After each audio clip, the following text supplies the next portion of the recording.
good? Test. Now.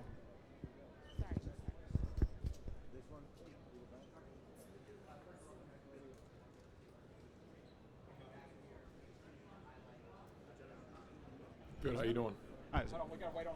Is it on? Okay. All right, the Miami Hurricanes are officially in the house. We have head coach Mario Cristobal here with us. I know how much this program and this place means to you, and to have the national championship in this city. What's it been like to see the fans buzzing the way they have this week? Well, obviously, we're very humbled by the support of our community, our fans, the Miami Hurricane family, and they've been that way the entire season. And certainly for us, the focus is entirely on the task at hand and our 1-0 process, but for our players to experience this type of buzz and support is awesome. I know that has been the mentality. You just got to go 1-0, one more week. How built for the moment and that opportunity is this group of guys? Well, this group first got together last January, and that process is relentless. It's something that you've got to pour your entire existence into, and they've done that. And it's important to stay focused on that, and not allowing any of the outside noise and distractions to become part of that. They've done a great job of that, been resilient, been tough, and they're certainly looking forward to getting back to it. Thanks for this. Good luck this week. Thank you, Bill Gates.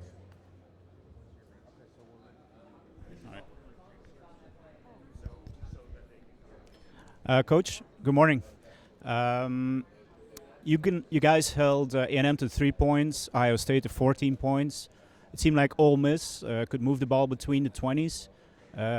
Indiana is a highly efficient red zone team. Do you operate like a bend but not break system on your defense, and how does that influence your game plan for Monday? Yeah, I think they do a really good job of moving the football. I think they do a really good job of executing in the red zone. Obviously, for us, I don't know if you'd say it's bend but not break. We're an attacking style defense. We're going to try to dictate the tempo. But last week I thought we gave them a couple big plays. There were a couple explosives in there. We got to clean up some of the details.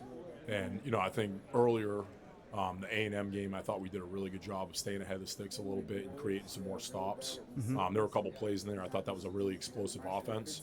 So I thought our guys did a really good job of creating a takeaway there early in the game. And then later in the game, creating a couple red zone stops with the blocked field goal and the interception late. But obviously the goal is to get stops, try to get the 3 and outs, get the ball back to the offense. They do a really good job of staying ahead of the sticks. We just got to make sure we stay ahead, and then if we do get in a red zone situation, we got to make sure we take away the 4-point play. All right, thank you. Corey, you got to cut your teeth a little bit underneath of Sig. What was your time at JMU with Kurt like, and what did you kind of learn from that experience with him? Yeah, I think it was a great experience. Obviously we had a lot of success on the field when we were together at James Madison. I learned a lot. I learned a lot of football, and one thing I've been very lucky in my career, a lot of the people I've worked for, I've been blessed to learn from people that, different details, different fundamentals, techniques, different situations, and then had a lot of really good experiences there. Had a chance to be very successful in the postseason, get to a national championship when we were together at the FCS level, and then learn different, his approach to the game management, the style, different situations, what the expectations were in those situations, and then just the day-to-day, the detail and how we recruited, the detail and how we approach practice and, player management, player load. And, I learned a ton of football from him, and I learned a ton of situational football, and, it was a great opportunity to be a part of. People who were like, how is he doing this at Indiana? Do you have any insight to his secret formula? No, I think I think they're very detailed. They do a really good job with how they work. I think it's very specific what they do in recruiting. And I think, that, they go one play at a time. They're very detailed in how they go about the process. And I think the process and how they practice and how they train is exactly why they're in the situation they're in. Coach, getting to this stage is a big achievement for any head coach, right? And obviously everyone knows your relationship with Coach Signetti. I ask about Coach Cristobal and just what's impressed you about the way he's been able to manage this season as a head coach. What have you learned from and taken from him in that regard in getting to this stage? Yeah, I think, it's the same thing. It's been about the process, the attention to detail. It's it's about the team, and it's all about us. It's about the focus is on us as a team every single day. Starting from last January when I joined the program all the way through to this morning's meeting, it's always about the players. It's always about putting what's first right. And it's always about, what do we have to do, details. What do we have to do with the fundamentals? How do we go about the organization of every single little thing that we do in the program? So, for today, it's going to be how we come down here, how do we handle media day, off to how do we do practice. It's a normal Thursday practice for us today. The speed, the tempo, the detail in the different situations, the players, what reps they're getting, who's in different situations, how we're handling end of game, how we're handling red zone, goal line, normal downs, third downs. So it's just the details of how we go about everything. And then, after, okay, how do we clean it up? How do we do it better the next time that situation comes up? And that's where, as our season's gone, I thought we started out really strong going against Notre Dame, some of those teams early. ACC play started off against Florida State, where we played really well for 3 quarters. Now we figured out, okay, how do we clean up that fourth quarter? How do we get better in that situation? How do we put different guys in situations? And I think as the season's gone on, last week we had a situation that was very similar to the SMU game. And now that we had been there, we had learned from that situation. Now we're able to win the game in that situation where maybe before we went to overtime or had a different situation. Your relationship with Coach Haynes is well documented at this point. How similar do you feel like your defensive philosophies are? I think I've been very lucky to work with a lot of really good coaches. Like, the defensive staff here is unbelievable. The amount of football that I've learned from the assistant coaches here, from Zach or Will or D. Lou or JT, and even the assistants outside of that, the amount of knowledge that is in that room. I'm always trying to learn. I'm always trying to take different things. And that was one thing when I was with Bryant. I was really lucky. The room that we had with, different guys on that staff, I was able to learn from different things that they had learned, or different details they like to do, or different stunts or line games or coverages. And we were always working together as a group. Some people have a title, but to me, it's all about the team. And, I had a system, I had a structure that we took to JMU when I got hired there, but our defense in 2019 was not the defense that we had in 2018. It's very similar to what we are now. The defense last year at Minnesota in 2024 is not the defense that you're going to see on film in 2025 with Miami. So, I learned a lot of football from him. He's unbelievably smart. He does a really good job, works really hard. And, I do think we're different. When you turn the film on, you're going to see very similar concepts, similar schemes. But I think the way that we attack different offenses is a little bit different. Hey, Corey, I wanted to ask about Carson. He had sort of a crazy transition to Miami with dealing with injury, getting his car stolen, moving, and, that's a lot for anyone to handle, let alone when they're in the spotlight like he was. So kind of what did you see from him in terms of how he handled that and how he's sort of grown and gotten past that as the last, 9 months have unfolded? Yeah, I think that defines who he is. He comes in and it's, coming off an injury, all those different situations. But that's exactly how he is on the field. How do you handle, a takeaway? How do you handle a tough situation? How do you handle being backed up? And, he's done an unbelievable job on and off the field of how he handles, the day-to-day, how he handles different situations, how he handles, the situation that he's put in. And, my first time meeting him was actually like we did a team kind of bonding. We went down Miami Beach. We did a workout on the beach, and we happened to be sitting next to each other on the bus. And then, and at that point, I didn't know how much of the defense did he know. What is he kind of seeing? He's not really involved in practice or workouts at that point because he's still coming back from rehab. And the first question is, hey, when you guys are doing this with this shell, or when you guys are running this coverage, what are you trying to do? And just showed me how locked in and how detailed. He's constantly studying. He's constantly, becoming better at his craft, and wanting to understand. Okay, when I do get back to practice, or when I do get back on the field, how am I going to be able to beat what you guys are doing right here? And then he could, and then I asked him for the details. Maybe from Georgia or the SEC or different teams he had seen. What was similar, what was different, and he had very detailed answers. Hey, this is kind of like Team A, or this is very different than what we did in practice, but this one was similar. But just how smart he is, how thorough he is in his details, his preparation, and how he handles situations on and off the field. I think it speaks for who he is. Hey, Coach, fellow Mass guy, so wicked awesome. Brian London from the Real Ones Canes podcast. When you came in, you talked about wanting to get the defense to kind of have to think less and play faster, play looser. How did you instill that kind of mentality with them, and how was the transition to get them to play like that? Yeah, so the first thing that we focus on is always, it's what our swarm is, how physical we are as a team, and then how well we play together. And every unit meeting we've had since really day one last year, it's been about, are we communicating as a defense? Are we talking? Is everyone on the same page? And then are we flying around having fun together? Are guys enjoying practice? Are guys enjoying the game? You make a big play. Do you celebrate with your teammates or do you go off? And how connected are we as a defense? So that's been a major emphasis. And then how fast do we get to the football? You're the backside corner. Are you on the home run angle? Are you the backside D end? Are you a chase player? You swarm into the football to be the second guy, third guy in to go get that ball out and finish the tackle. And then what are we at the line of scrimmage? What are we at the point of attack? Are we knocking it back? Are we creating separation? Are we redefining the line of scrimmage? Or are we knocking ball carriers back? Or are we, getting knocked off the ball? So that's been the emphasis from day one. After that, it's all fundamentals and technique. It's, there's only so many techniques you can play. There's only so many fundamentals you have. And it's, even the freshmen that have joined our team here, to start the next semester, right away they want to learn X's and O's. They want to learn playbook. To me, I'm like, don't worry about any of that.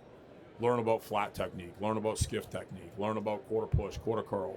Learn about where your hands are. Are you sternum and cuff? And it's the little fundamentals and the details where if you can learn how to play football, you can play football. But if it's just an X and an O or a line on a piece of paper, then that's where, we start to have struggles, confusion. And we talk about being a little bit more positionless where you'll see a lot of guys playing different roles. Some guys are buzzing to the flat, that's a D lineman. Some guys are playing different roles that might be a linebacker.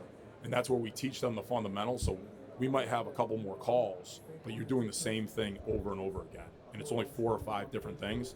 And then when it does become too much, I tell the guys, like, today's the day. Like, hey, if there's any concern, if there's any hesitation, if we're not sure, it's out. We're gonna go line up and we're gonna play fast. And we're gonna be connected and all 11 guys are gonna be doing the same job with the same detail. Rather than all of a sudden we have a bunch of scheme and guys are not really sure what the fit is or not really sure what the coverage check is. And that's as we go through the process, we make sure our guys are very comfortable. And if they're comfortable and they're confident, they play fast. And that's kind of how the whole process goes from the start all the way through when we kick off. Coach, with players like O.J. Frederick and Tamari Brown dealing with injuries these past few weeks, how have you seen some of the younger players in your secondary really step up throughout this playoff run?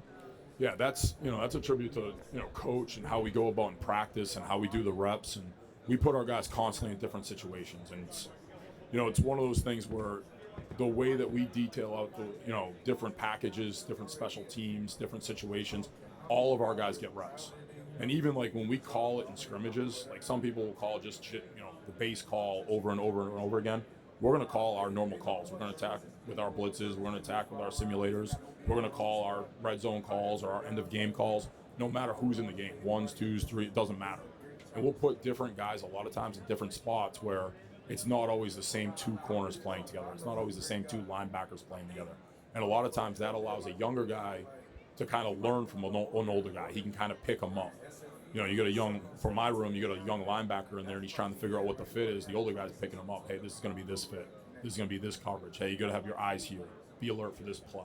Now that younger guy starts getting wired into it and he starts thinking that way when he's on the field and when he's playing with another guy, now he can start communicating that same way.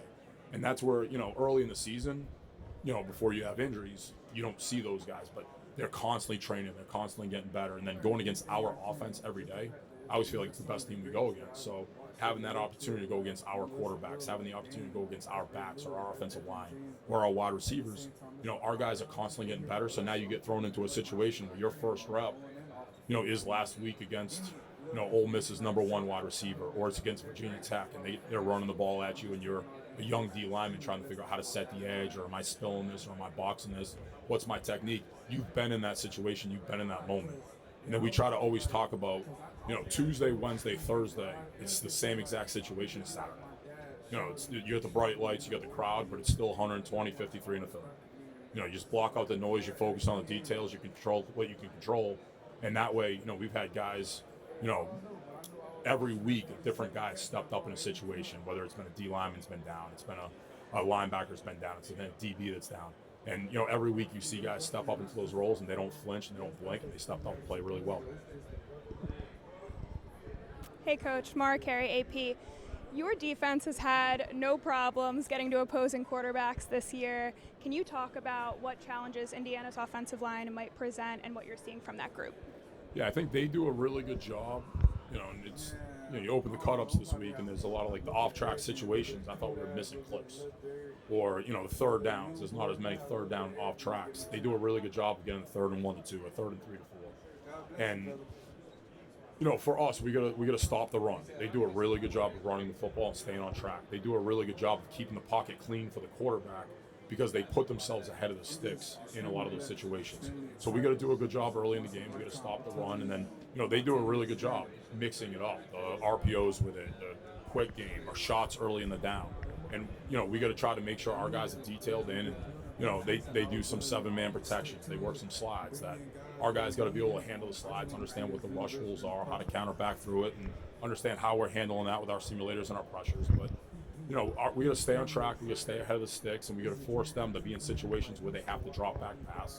And we got to change it up. Whether like last week, we may have done a couple things too many times later in the game. So we got to make sure we're mixing up the pitchers, changing up the style of attack that we have, so that our 4-man, 3-man, or if we're bringing an extra hat, can get to the quarterback during the day. What challenges does the Indiana offensive line present, and how do you prepare for this? Yeah, I think they're a really good unit. I think when you watch them, just overall, the amount of experience they have, it's a veteran group. They've worked together. I know at this point you can say some guys transferred in or some guys. At this point in the season, these guys have worked together for so long now that I think you can see with their signals, their communication, how well they work together in the zone scheme, duo play, how well they work together in pass protection, passing things off and sorting. It's just a veteran group, and I think the backs do a really good job. They don't take negative plays. They're always falling forward. They're always pressing the line of scrimmage. The quarterback does a really good job moving around the pocket. He's a really good athlete. There's times you think, all right, here it comes. He's going to take the sack, and all of a sudden he slides out of the pocket. He extends the play, moving the pocket, keeping his eyes down the field, or extending the play with his feet, breaking a play and getting a run. And that's where we have to be really detailed. We have to win up front, and we have to do a good job attacking those guys. But no, I think it's a veteran group. They're very well coached, and they do a really good job of handling different situations. Corey, I can't find another instance of coordinators being in a wedding together, going against each other in a title game. I know you're locked in on 1-0. I respect that, but the human element to this, what does that add to this moment for you? It's probably the same for both of us. I think we're both competitors, and so both of us, it's all about being 1-0. And for us, there's nothing that changes. It's block out the distractions, block out the noise, and focus on what we can control. As long as we can control the controllables this week, and we focus on going 1-0 in the normal process that we have every week, that's what it's all about for us. So it's no different than any other game week, the way that we look at it. We met in 2019, so I was at the University of Maine the end of the 18 season. They were at Elon. Coach Signetti hired me right about Christmas 2018, and 2019 when we went into that fall, I met them in Harrisonburg, and it was kind of a different situation. A lot of the staff from Elon went to JMU, so they were pretty tight. On defense, Ryan Smith and Bryant Haynes were the two guys that had come from Elon, both unbelievable football coaches, really smart. Both have been very successful. And then, I was one of the guys that kind of got to join them in that group. And, we started working together that spring, and, we threw up the defense that we had at Maine, and then I started looking at what they were doing at Elon or what they had done at different spots or, different places they had been. And, we started piecing together how we were going to attack people and how we were going to, try to create stops on defense, and that's where the relationship began. And, one thing, I've always felt like, just like a team, your staff has to be close. And we were very close at JMU. Harrisonburg, it was a place that was awesome because there wasn't a lot of distractions. There wasn't a lot of things outside of football. So, we were on and off the field. We were always together. As a staff, we hung out a lot, and, it constantly pushed us to become better coaches. And as, when I left for Rutgers, it's been a relationship that, obviously we've kept together. We constantly talk. Like, it's almost weird because during the season, it's, hey, we're seeing this week. What are things that you have, or what are different things you do to it? Or, he'll do the same thing with me. Or if we have a common opponent that maybe we've played in the past, especially from us both being in the Big Ten, I'd been there for 3 years. Hey, when you guys saw these guys, what was something you did? Or I'd ask him last year when I was at Minnesota. We both have daughters now, so the conversations have shifted a little bit. Now it's, for me, how's it going with Ada? What'd you do with this or with Gracie? What goes on there? Or how'd you handle this stage? We're a little bit further ahead, so.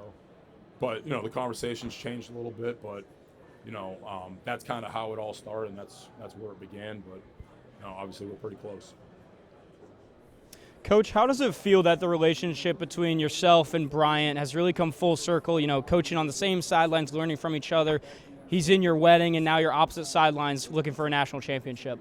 Yeah, I think, we're both very similar in, we both love football.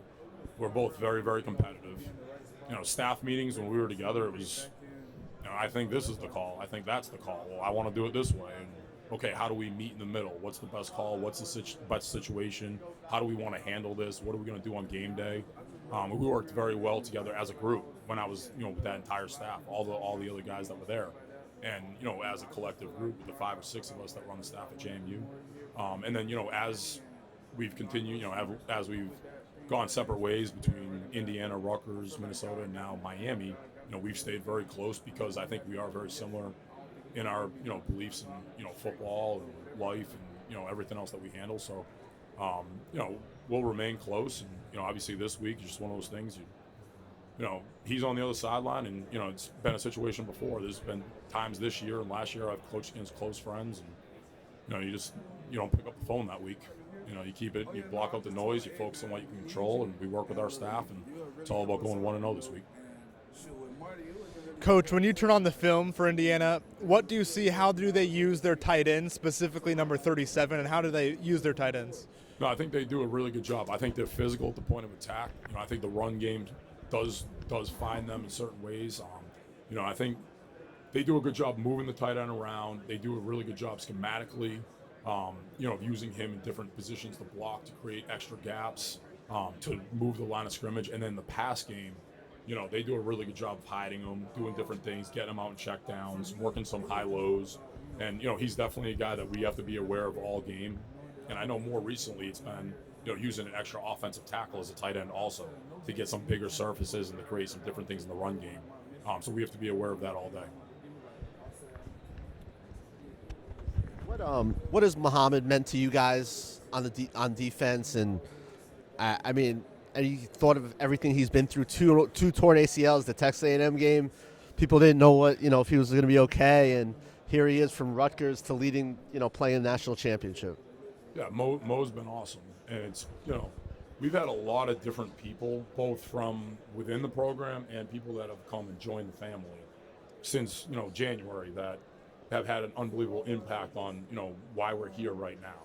And Mo's a guy that when he came in the summer, walkthroughs, that the players kind of organized, players do, the way that you practice, how physical it is, the speed, the tempo, how fast you play, having an awareness of the defense, being able to communicate with the other guys. Hey, in this situation, this is why we're going to do this. Maybe when we're not there, and I'm very big on a lot of what we do becoming player-led, on defense, and different guys that have done it. Akeem Mesidor, Keontae Scott, different guys. Ruben Bain, his work ethic, how he goes about things. But all those guys have kind of set the tempo and kind of built this where the defense has become what it is, and really the team. You watch the guy, the way different guys, Mark Fletcher, how he goes about getting ready for a game, the way he practices, Mallett, the way he goes about practice, how he went about spring football. But Mo's a guy that, how fast we practice, how physical we practice, how you come in and watch film. Even when I was at Rutgers, every night, and my wife is unbelievable. She understands I'm not going to go home. Because a lot of times Mo's going to come in at night and he's going to want to watch an extra hour of film or another hour and a half of film. He's going to watch game clips. He's going to watch the practice clips. But he's just very detailed in his preparation. And that way, the situations that we've been in really all season long, he's got the right fit. His eyes are in the right spot. He's on the man. He's playing it top down, or he's doing what he needs to do in the blitz game. And, that's something that started back in 2022. And, he had the ACL in 22. He had the ACL after I left in 24. Now, I just think, his ability to overcome that. He's gone through all the different adversity on the field, off the field. I think that just made him a stronger person. It's made him a better, person off the field. It's made him a better person on the field. And I think, you love seeing the result of how well he's playing right now. When he was in the portal, he obviously is coming off the torn ACL. What did you talk to the staff or Mario about, like saying, we should go get this guy? Like, do you remember? That was one of those ones, and that's where, it's always hard when and like I talked about before, like I've been close with a lot of members of the staffs that I've been on, and that's where we had taken a linebacker in the portal at that point. We felt like we had a really good room. I thought we had a lot of really talented players here at the University of Miami. We added one piece at that point to help make the group a little bit stronger with Bonner, and he's going to be a very good football player here. And when he entered the portal, it was one of those things. Are we going to look at him? Are we going to go after him? Obviously, we knew he'd be a good fit in the room. I thought he'd be a difference maker with what we were doing on defense and help the culture on defense for how we want to practice and how we want to play. But it's also, coming from a program with a guy that I believe does an unbelievable job of developing players, running the program. And I learned a ton of football from. So, and I know he took some different visits. He visited Indiana. He visited Penn State. He went on different, different Big Ten teams. And ultimately, he ended up wanting to come down to Miami. But that was one of those things we had to, figure out what was best for the football team, what was best for the program. And then, it worked out where we had an unbelievable fit, join the group, and help get this defense better. Coach, for a lot of America, Curt Cignetti kind of came out of nowhere when he got hired at Indiana. You obviously, from your existing relationship with him and working with him at JMU, what was your reaction when he got hired at Indiana, and what has it been like to watch this rise? Yeah, I think for me, I was on the other side to start.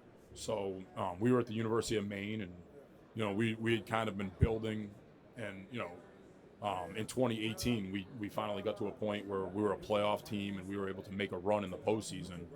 But, while being in that conference in 2017 and 2018, you could see what he was building at Elon. That program got better and better in his years there. And, they did an unbelievable job with the product they put on the field every week and the culture that they created and the environment for those guys. And, having an opportunity to coach against them in 2018. And, we played a game where they didn't have a the quarterback got hurt, the second quarterback got hurt, and how are they going to manage the game? How are they going to go about? And it was still, an unbelievable game plan that we had to defend and try to create stops and try to create different explosives on special teams and different ways to win the game. And then, the opportunity to work for him, seeing how detailed he was, see how he went about the process, see how the day-to-day was, and then the vision of, okay, this is where we are right now, and this is where we have to be as a program to get to ultimately the result that we want down the end, how the process goes, and the detail that went into every step of it. So to me, it's not a surprise to see what happened because it's very process driven, very detailed. They stick with exactly what it is every day that you have to get accomplished, what you have to get done. There's not a lot of outside factors. They block out the outside noise on things, and that's why I think he was successful at Elon. He was successful before that at IUP, and James Madison, the success that we had there, and then after I left, the way that they built that thing through the G5 and Sun Belt, and what he's done at Indiana. And when you look at what it was at Elon and what it was at James Madison, and now what it is at Indiana, it's the same thing that you see on film over and over again. And lastly, you mentioned that you still talk to Bryant Haynes a lot. When was the last time you talked to him? I think he texted me good luck before the Fiesta Bowl. I texted him good luck before. They played in the Peach Bowl, I think, and after that, congrats, and that's been it. So, it's one of those things where during the season, we connect a lot, we talk a lot, different things, situationally questions or just check in. But obviously this week we're on different sidelines, and it's all about going 1-0 for both of us. Yeah, Coach, I talked to a couple of different assistants that worked with you both, Bryant and you, and they all said that one similarity you guys have is that you make it a collaborative process, that they said it's like a true round table. Everybody's valued. Can you talk maybe why has that helped you kind of get to the point where you're at and been kind of a key to your success, your approach? Yeah, and I said it earlier, the thing that I've been very lucky, I've been, blessed to be surrounded by awesome people, great people, that very smart football, but also the way that they take care of the players, the way that they help the kids, the way that they always getting the program better in every aspect. And I think that's made me a better football coach. You know, from every step of the way, from I was first an intern working for Rich Manello to, you know, the process at Springfield College, and you know, the guys that helped me out there with Mike DeLong and Mike Sarasulo and Jack DeLong. Jack, and then you know you go all the way through. But like the staffs that I've had on, when I've had the opportunity to be a coordinator, you know, I've always involved. Hey, what do you think in this situation? What are the things you guys like in the back end? What do we like up front? What line games do we like? Or what do we want the rush game to be this week? Or what pressures do we like to get them off track or against the pass game? And you know, I'm always learning. And you know, when I was with those guys at JMU, you know, I learned a lot from the different guys that were on our staff. And you know, same thing at Minnesota, and same thing, you know, now at the University of Miami, where you know, I'm constantly learning from D-Lou, I'm constantly learning from JT, I'm constantly learning from Zach and Will.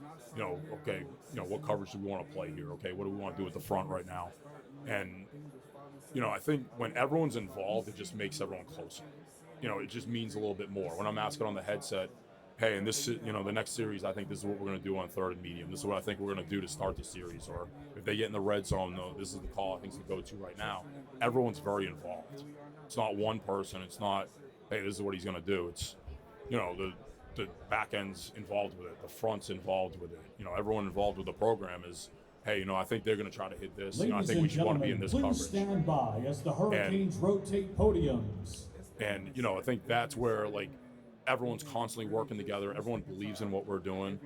And, you know, I think that's where, like, we get better coaches, because I might see it a little bit differently as one of the other coaches. And now when we put it out that way on the table in the staff room, I see it a different way. I'm okay, well, now we need help in this. We need to get another guy here. We need to play this a little bit differently. Same thing with the front, you know, the fits. Okay, we need to fit this a little bit differently because of the RPO game, or because of how they're attacking us with the blocking scheme. Ladies and gentlemen, and please stand I think that's what, as the Hurricanes rotate podiums. I think that's what brings staffs close. And I also think, you know, I've been lucky everywhere I've been. When I left the University of Maine, you know, it was one of the guys on our staff became the defensive coordinator. Same thing. When I left JMU, Bryant became the defensive coordinator. When I left Minnesota, Danny became the defensive. But I think that's because you don't need to go outside, because everyone's doing it together. It's a collective effort, and everyone's becoming better as a coaching staff. You know, me included. I learn probably way more than everyone else when I sit up there and I'm getting different ideas from everyone. Coach, what has Zach Poyser brought to the program since his arrival? Yeah, you know, the different intangibles he brings. He's a veteran player. He had played a lot of snaps last year. You know, being in different situations, and then just his versatility. You know, he covers very well. He tackles very well. He makes plays in space. He's physical. He can do a lot of different things. You can blitz him. You can play him in man. You can play him in deep half. Just his versatility. And we've played a lot. You know, we've moved him around to different positions. There's times he's been the boundary safety. There's times he's been the field safety. There's times we've rotated him down, especially when Key was out. He played a little bit of the nickel spot. But he's a guy that just has so much position versatility. He's got experience. He's got an awareness to him where, you know, it happens once in practice, and now he's kind of very comfortable with it. Where a lot of guys, you know, you got to give them the look on the screen. You got to give them the look in a meeting. You got to hit him the walkthrough. You got to get the practice rep. He's a guy that can handle those things. You can kind of tell him once on the sideline, hey, they're attacking us this way. We got to, you know, this is what we want to do with that look. He can go and execute that on the field immediately. And I think that's some of, you know, his experience, but he also loves football. You know, he's a very good football player. He's detailed. He's constantly in watching film. He's constantly in working with his teammates. And, you know, I think he's brought a little bit of a leadership just in that regard to the back end and to our secondary, where, you know, he has that experience. He has that confidence. And then the way he practices, you know, he practices exactly how he plays. And that's why I think the result you see every weekend, it's because of what he does Tuesday, Wednesday, Thursday. And I think that's helped get our team better and pull everyone up with him. Hi, Corey. I wanted to ask about Mo Toure. He had some pretty heavy adversity at Rutgers, but was obviously a leader there, one of the better players, but had 2 ACLs. When you brought him in, how did you feel like he would fit, and when did he get up to full speed based off recovery from those injuries and able to fit in what you want him to do on defense? Yeah, you know, I think just him as a person, who he is and how he is around, you know, his teammates, how he is around the staff, to me, you know, he's a no-brainer in any environment. You know, he's a guy, you know, I want him around my family. I want him around the players. We want him in the locker room because he pulls everyone up. He gets everyone better around And then, I'd kind of been there where 2022, he's battling for a starting job. He had been the starting defensive end the year before at that R position. And, we move him back to linebacker, and it was a smooth transition. He picked up the X's and O's pretty fast. He understood what was going on. And he worked very well with Dion and Tyreen, the other two linebackers at that point that was starting.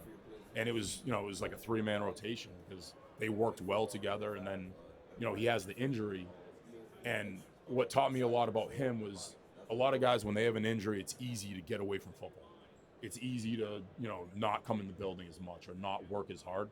He was in the building all the time, whether it was rehab or treatment or trying to work on the flexibility or trying to do whatever he could to get ahead so he could get back on the field as soon as he could. And then when he did, and then at night, he's constantly in the meetings, in the game plan.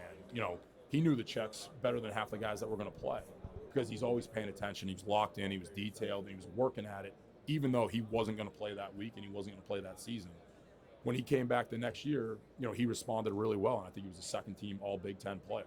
He played really well. Early in the season, we limited a little bit of what he did, and after that, he was in a 3-man rotation, starting with 2 guys that have been on NFL rosters, and that taught me so much about him. It was very selfless. They were on a rotation. They were playing different reps. He understood. He knew how to play fast, and the way that he bounced back and attacked rehab and attacked treatment to get back to be full strength early, put him in that situation to be very successful. It was awesome to see. I was crushed, and I wasn't there, but when I heard the news that he did it again, I was probably hurt. I don't know, it was probably as much as him because I was like, I love him. I love what he does and who he is as a person. And, to see him bounce back now and have another year just like he did when he was a second-team All-Big Ten player, when he was a really good player, and I thought a really good defense at Rutgers, has been awesome. And, just the way that he goes about the process, the way he takes care of his body, the way he goes through treatment. Every night he's back in the office. We have a player meeting, and, he's back in there for an hour and a half after that, going through the short yardage cut-ups, going through the third down cut-ups, going through the pre-snap pictures on first, second down, trying to figure out what's going to happen in different situations, what they're doing in backdog, trying to go through the checks one more time. Why do you see we're going to do this on this play, or why are you going to call this in this situation? And then you can just see his football IQ has consistently gotten better, and he's become a better player. And as the season's gone on, you can see he's gotten more and more comfortable with the players around him. He's become more comfortable with his teammates. And the way he's really played, probably after that midway point through the season, I think he's playing as good as anyone in the country right now. Corey, obviously, without Xavier for the first half, Mario just said Damari's day-to-day. He seems like, just walk me through the challenges at that position you face, especially in the first half. I think, it's something that we're not going to flinch. We're not going to blink. And, you look across, we've played some very good players. You watch these guys, I mean, they have a really good group of wide receivers. They have some backs that are very good players. And they do some things where the corner's got to be in the fits. The corner's got to tackle. The corner's going to be out in one-on-ones. They're going to throw that back shoulder. They're going to throw that slot fade. And we're going to have our guys in different situations, and we're going to have to compete. But, I think the way that we practice and the way that we prepare has our guys ready. And last week, I think when you see Jabari, that first clip, I ended up watching the TV copy the other day. We're like, oh, here they go. They're going to go after. And he steps up, and he plays with really good technique. He plays good fundamentals. He goes up, chest to chest, plays through the hands, and it's 2nd and 10. And, our trust factor and the level of trust in our guys in those situations, it's high, and we're not going to change what we're going to do. We're going to continue to play our style of defense, and it's next man up. And we've had it all season. We've had a lot of different guys step up. And, through the season, it's been, a defensive tackle. It's been at linebacker in different situations. Right now, maybe it's more corner. But there's different guys when you go through the year, like Josh in the D-line. Like, you see what he's done, or, third or Popo. And guys constantly step up and meet the task. And, we're excited to see how our guys play this weekend. Yep. Corey, as you look at Mendoza on tape and evaluate all you can do, what are you seeing? And obviously, what is the challenge for your group specifically with him? Yeah, I mean, there's a reason why he won the Heisman. There's a reason why he's going to go where he's going to go in the draft right now. He's an unbelievable football player. He's a really good competitor. Like, you watch him, how he responds to different situations. And, I always go back. He gets hit that first play of the game against Ohio State and gets knocked out of the game. And then right now he bounces right back in there, and he's playing at an unbelievably high level the rest of the game. You watch some of the hits he took in the Iowa game, Or Penn State, maybe they struggled a little bit early in the game. They get to him, they get a sack, they get a couple of hits on him, and the way he responds in those situations.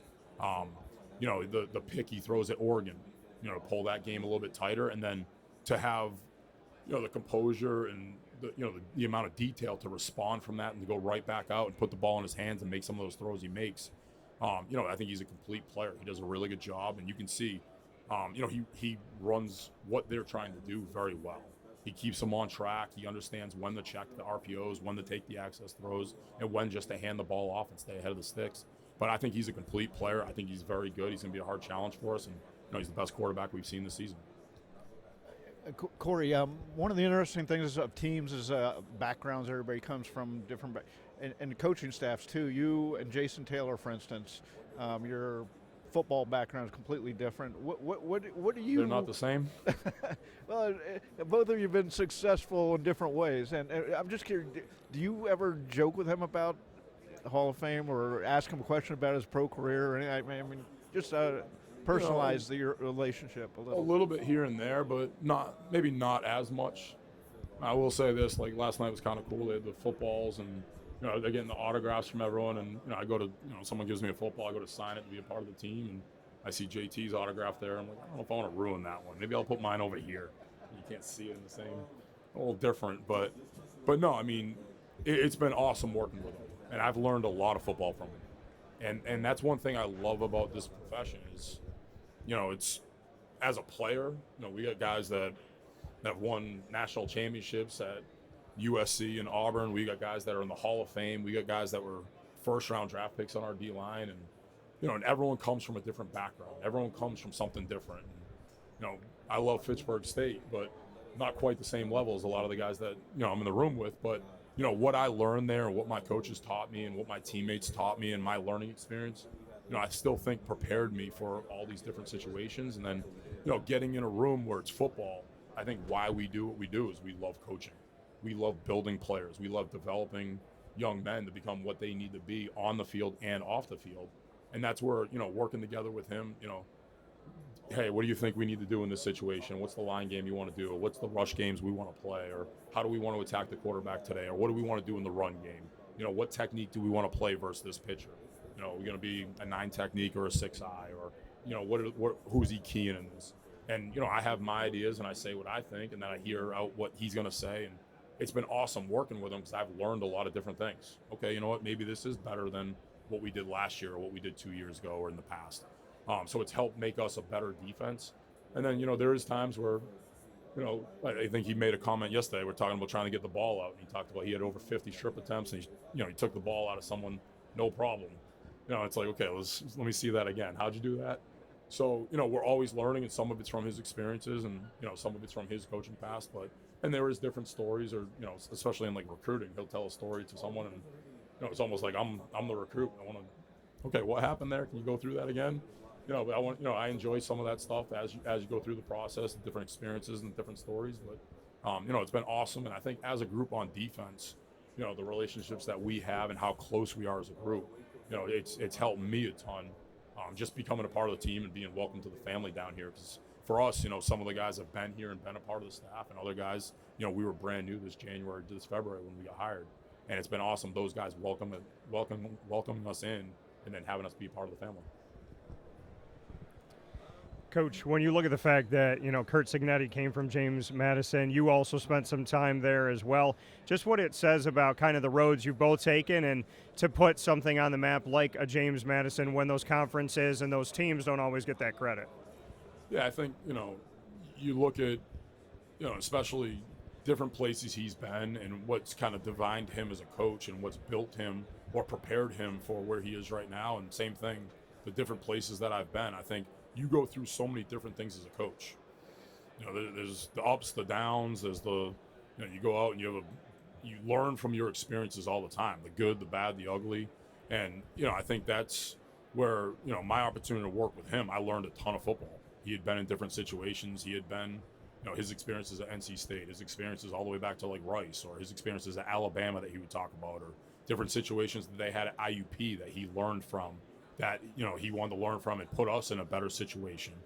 So for me, it was awesome learning and seeing all those details. And then the same thing for me. Like when I was young, I was in a Division III room where you didn't have the support staff. You didn't have the amount of people that you have here. And even when we were at JMU, I look back at like our staff now or Indiana staff, and then you look back where some of those people were when we were at JMU. We had 6 guys on defense. I think we had the full-time coaches, and I think Ben, who's at Indiana right now, was one of the GA the first year. I think the second year he became an analyst, and we had a second GA, so we had 7 guys. But you look at how everything grows and how we develop and how we grow as people and as coaches. It's awesome to see the success that he's had, and and you can kind of tell, like my first meeting, how organized it was, how detailed it was, how process-driven it was, and what the plan was, and you don't really talk about the ultimate goal. It's okay, how do we get better today? How do we improve from this that happened yesterday, or how do we develop this area? And I think that's why he's been so successful, and I was lucky to be a part of that and get an opportunity to learn from it. And I've been lucky in a lot of different situations, all the way back to where I started in Division III to the guys that I was coached by in high school and college, and then being in different situations with Harrison Miak and Coach Fleck and Coach Ciano and now Coach Cristobal. The amount I've learned just this year of different details, of different practice situations, of putting guys in different, seeing things differently game management wise, and I've learned a ton from all these different people, and I've been blessed from it. Hey, Corey.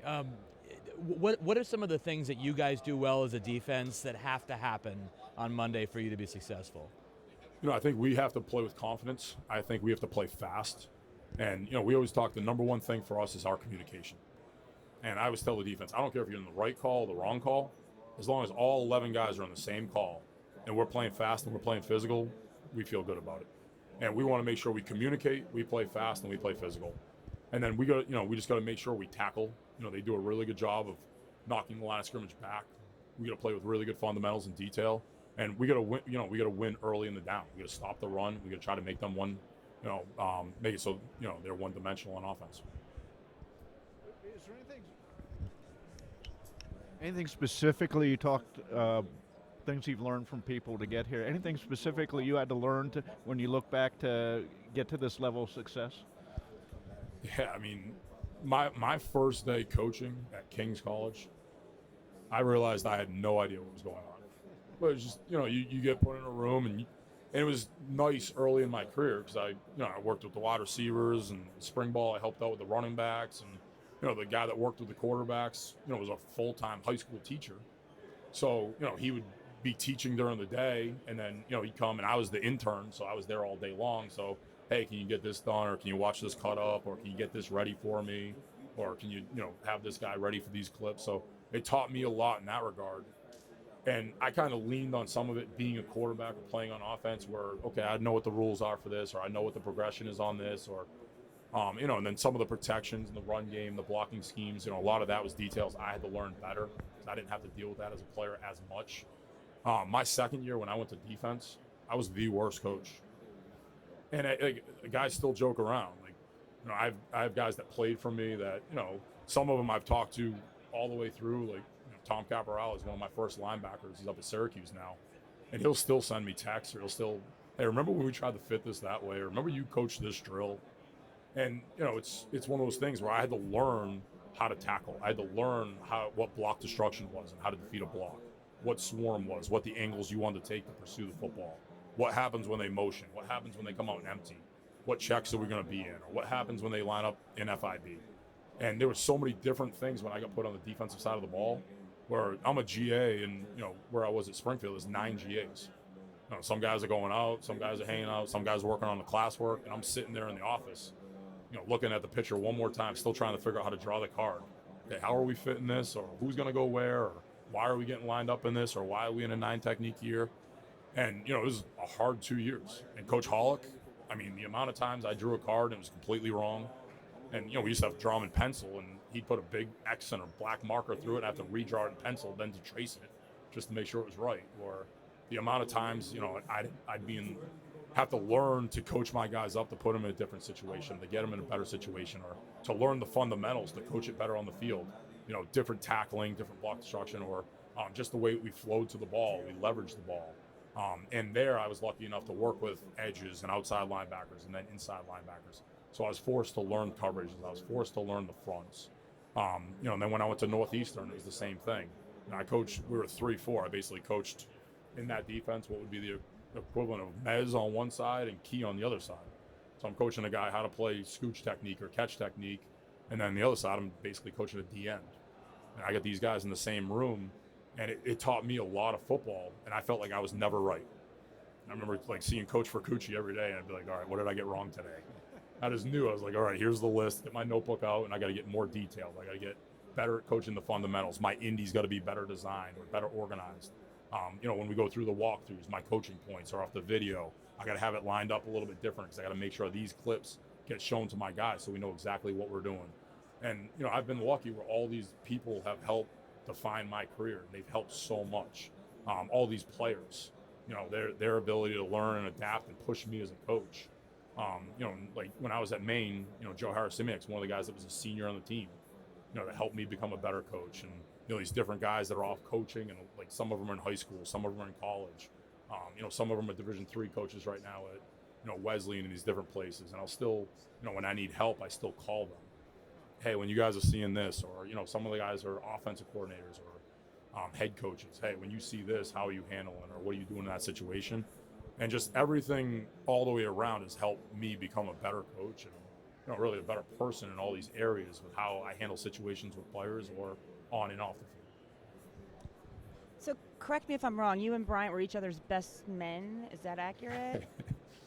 So he was one of the best men in my wedding, yes. So how weird is this week? To me, it's no different than any other week. Okay. It's in college football, and when I was a younger coach, I didn't know anyone. And, one of the weirdest games in my career is I'm at Springfield, I'm a GA, and like I said, I still have no idea what I'm doing. I'm just trying to learn and hold on. And we go play at Fitchburg where my backup's the starting quarterback. My head coach is on the other sideline. My roommates are GAs over there or playing. And it's weird. One of them was at the Fiesta Bowl last week. He was their linebacker coach. I'm the other team's linebacker coach. And after the game, it's like, hey, man, it's just trying to learn. What'd you see out there? Try to help me out. But, he's a guy, obviously, we're very close. We talk all the time. I've learned a ton of football from him. I was very lucky to get the opportunity to work with those guys and have, be able to learn from them. And it's helped make me a much better football coach. And, now, I think I said it earlier, now in life, it's football, but now it's family. Now we both have children, and now it's, hey, how'd you handle that? What are you doing on this? There's a lot of different things in both of us. And, my daughter's a little bit older, but, we're kind of going through the same things. And, it's awesome to see the success that he's had and, what they do on the field. And, every week, I think he's probably the same way. I always, hey, what are they doing? And there's different defenses I watch, Thursday night or Friday, or if we get a bye week. Hey, I want to go study what these guys are doing a little bit more. And, it's awesome seeing the things he's done. And, we've changed a lot or a little bit on the field. But, obviously, to me, it's a normal game, though. And as you go through your career, there's been guys on the other sideline that have been close or I've worked with or, I've worked with. And, this week it's all about going 1-0 for us. Did you talk to him this week at all? I think we texted, good luck before the Peach Bowl and good luck before the Fiesta Bowl. And, I think that's kind of where it stopped. Hey, congratulations on the win. And, we'll see each other after the game or whenever. Hey, Coach. So Indiana's offense relies heavily on the RPO. I was just wondering how that changes your approach. Yeah, I think, in college football, that's something that we see every week. And, we always have to have a plan. How do you stop the run? How do you stop the RPO? How do you stop the quick game? How do you stop the shots? But, the structure of our defense and the foundation of it, we have things built in for, how do you handle the RPOs? How do you handle the same side RPOs? How do you handle the side eyes? Certain routes, certain concepts, whether it's the quick game with the bubbles and the screens or the slants or the bangs that they run, the different levels that they have. And, we have different things and we have a structure built to try to take away some of those windows or discourage some of those throws. And, it's something we've seen right in the opener. I think Notre Dame attacked us a lot with perimeter RPOs and quick game and screens and different things from the start. I think, as the playoffs have come and as the season's gone on, we've seen a lot of that stuff early in the game. And I think our guys have stepped up and made some good plays and tackled in space and challenged some throws. And, I think our guys have had a good week so far of practice. And, we'll continue to see it today and have a plan prepared for it when we see it. Yep. Coach, with how prevalent RPOs are and have been and are in college football, especially with how Indiana implements them, just what are some of the key fundamentals in for your defense and just kind of stopping them, or not stopping them, but slowing down that? We have to communicate as a defense. We got to make sure our guys all see the picture the same way every snap. We got to make sure our guys are communicating very well, so we're in the same defense. And then our guys have to play with real good technique. We have to play with really good fundamentals. And one of the biggest things that, it goes all the way back to the opener with the bright lights and who we played against, to Florida State in our ACC opener, to where we are, a tough road game in a good environment, to responding after the SMU game and Louisville game, to playing on the road at College Station. For us, it's always been about, okay, we got to focus on us. We got to focus on our details. What's my alignment? What's my job? Where are my eyes? Am I playing with good technique? And then on the perimeter, am I holding my disguise? Up front, am I aligned? Am I ready to go? Am I what's my pre-snap procedure? Am I going through everything pre-snap with my checklist? And our guys, we have to make sure we focus on that. We have to control the controllables. We have to play one play at a time. They have some very good players, and every week, we see some teams that have some very good players. The quarterback last week, the running back last week, and we knew, we didn't expect to give up the long touchdown run like that. I think that's the first time we've done that this year, but it's, hey, we need to respond. How are we going to respond to this? And I thought our guys stepped up and they responded really well. And that's kind of the way we practice. That's the way we Ladies prepare. and gentlemen, and that's 5 what our minutes are offense remaining presents in the us Miami practice. Hurricanes media session. And that's where our guys have to 5 control minutes the controllables. remaining. They have to play one play at a time, and they have to control the details every snap. As a defense guy, first time you saw Malachi Tony, what was that like? So, it's one of those things where in practice, you get beat, and then you kind of get beat again, and then it just keeps happening. And the big one to me was, you don't ever want to scheme up practice, because spring ball is about, okay, let's start learning our techniques. Let's start learning our fundamentals. Let's start getting used to the foundation of our defense. But I'm not going to lie, like there's times in the spring game or other times I'm like, all right, we're playing this call, but we got to know where this guy is. And the hard thing on our offense is there's multiple guys. It's, you focus on him, you got to stop Mark. You focus on him, CJ's on the other side, or you got Bauman. You got different players all over the field that you have to worry about. But no, he's the way that he competes, the way he goes about the process. He's in the building first thing in the morning. He's one of the last guys out of the building at night. He's always catching footballs. He's always watching the tapes. Different guys put together for him, preparing him. He's studying different guys in the NFL or different guys in college football. And the player that he was day one of spring football to what he is right now is completely different. And I'm excited to see how he continues to get better. But just his awareness, his technique, how he is in and out of cuts, how he is awareness of coverages and where the zones are, and how he stems different routes. And he just continues to get better. And every time the ball's in his hands, he's just such a dangerous player. Corey, for people like us that aren't football coaches, what do you tell DBs about defending back shoulder throws, the principles, the core tenets, how to do it? Our guys got to play through their details. They got to, we want to win in the first 5 if we're up in a press. We got to have really good technique, whether we're scooch or catch, when we're off the ball. And then, we got to, we in phase or out of phase, and then, how are we going to play them that week? What is the details we're going to play? Are we going to get chest to chest? Are we, playing through the inside hand?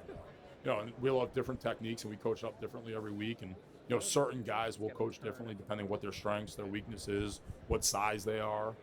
So every guy we handle a little bit differently. But for our guys, it's all about just trusting their technique, trusting their fundamentals. And our guys have done a really good job of not panicking in the situation, not panicking in the moment, and trusting, the process, and trusting, the way that they were coached and the way that they did it, in practice and really in the indie drills every single day, and trusting it through the game. Yep. Yep.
Ladies and gentlemen, that concludes the Miami Hurricanes media session.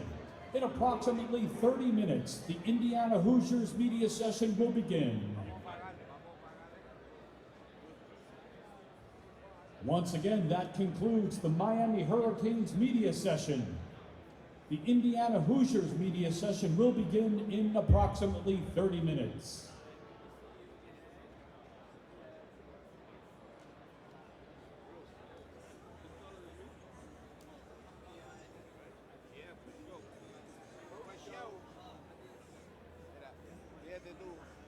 That battery still got life. These are old